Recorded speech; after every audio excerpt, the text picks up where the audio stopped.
Hello guys, আজকে কিন্তু রাস্তায় রাসেল ভাইকে পাইছি, কিন্তু আজকে রমনায় পাইনি। রাসেল ভাই, আপনার ভিডিওটা ছাড়েন না, আপনার ভিডিও তো দেখতে পাচ্ছি না। কি নাও, কি হয়েছে? আসলে মেন কথা হয়েছে কি, আমার আইডিতে একটা নো রিকমেন্ডেশন আর কি, ID TikTok ID no recommendation এরকম দেখাচ্ছে। তো আমি জানি না এটা কেন বা কী কারণে আসছে, সেজন্যই আর কি মনটা বেশি ভালো না। ভিডিও ছাড়লে ভিডিওতে আপনার ভিউ যেখানে আপনার আছে 20,000 অনেক কি বলছো? হ্যাঁ, সেখানে ভিউ আসে আপনার 100-200, সেজন্য ভিডিও করতে ইচ্ছে করতেছে। এটা কি কোনো ভরে কাজ মানছে, রিপোর্ট মানছে নাকি কোনো টিকটক কোম্পানি?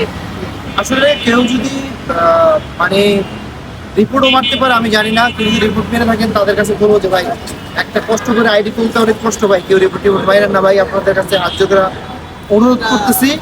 আর যদি টিকটক কোম্পানি এটা করে থাকে তাদের কাছে আমার ওগুলো আবেদন থাকবে, এবং তারা অতি দ্রুত আমার এই জিনিসটা সলভ করে দেয়। আমার মনটা এমনিও ভালো নাই, আরও খারাপ হয়ে গেছে, কারণ আমি চাই আমার এই আইডিটা যেন ঠিকঠাক হয়ে যায়। ঠিকঠাক হয়ে গিয়ে আবার সুন্দর মতো আমি আবার আগের মতো বিনোদনে ফিরি, সবাইকে বিনোদন দেয়। কারণ এটা তো বিনোদনের জায়গা, বিনোদন টিকটক পানি বিনোদন। আমি তো বিনোদনের জন্য, আমি কাউকে ডিস্টার্ব করি না।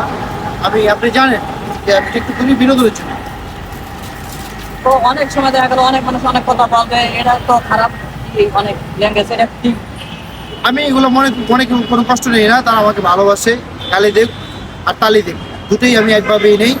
তারা আমার জন্য যেন দোয়া করে, ইনশাল্লাহ আইডি ঠিক হয়ে গেলে আবারও টিকটকে ফিরবো।